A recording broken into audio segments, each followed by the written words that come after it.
क्या आपने कभी सोचा है कि भगवान शिव ओम के रूप में कैसे प्रकट हुए?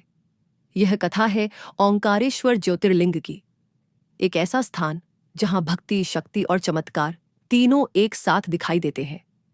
शिव पुराण के अनुसार इस ज्योतिर्लिंग से जुड़ी एक नहीं बल्कि तीन प्रमुख कथाएं प्रचलित हैं। सबसे पहली कथा जुड़ी है विंध्याचल पर्वत से।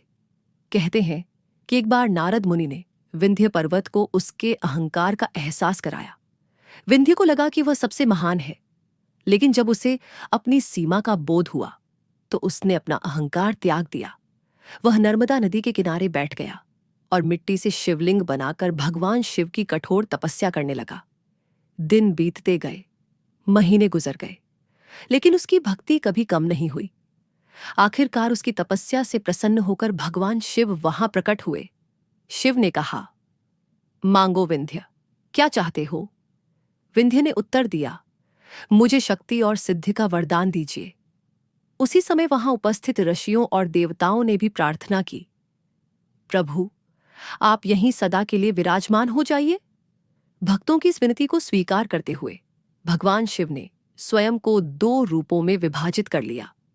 एक रूप बना ओंकारेश्वर, जो नर्मदा नदी के बीच स्थित द्वीप पर विराजमान है, और दूसरा रूप बना ममलेश्वर, जो नर्मदा के दक्षिण तट पर स्थित है।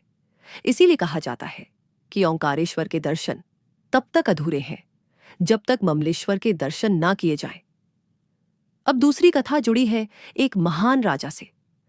इक्ष्वाकु वंश के प्रसिद्ध राजा राजा मांधाता ने इसी स्थान पर कठोर तपस्या की थी।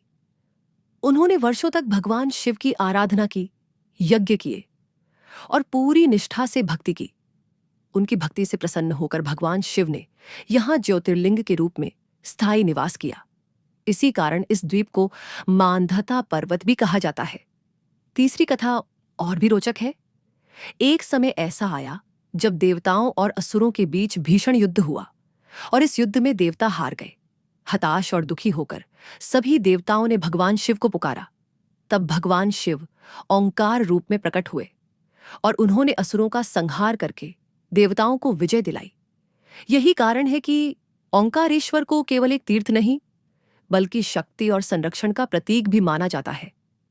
ओंकारेश्वर की सबसे अनोखी बात यही है कि यह एक ही ज्योतिर्लिंग के दो रूप हैं, ओंकारेश्वर और ममलेश्वर, और दोनों के दर्शन करने के बाद ही यात्रा पूर्ण मानी जाती है।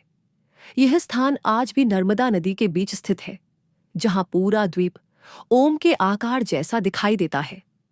ओंकारेश्वर हमें एक बहुत बड़ी सीख देता है कि अहंकार चाहे कितना भी बड़ा क्यों ना हो, सच्ची भक्ति उसे झुका ही देती है। और जब भक्ति सच्ची हो तो भगवान स्वयं प्रकट होकर अपने भक्तों को दर्शन देते हैं। यह था चौथा ज्योतिर्लिंग।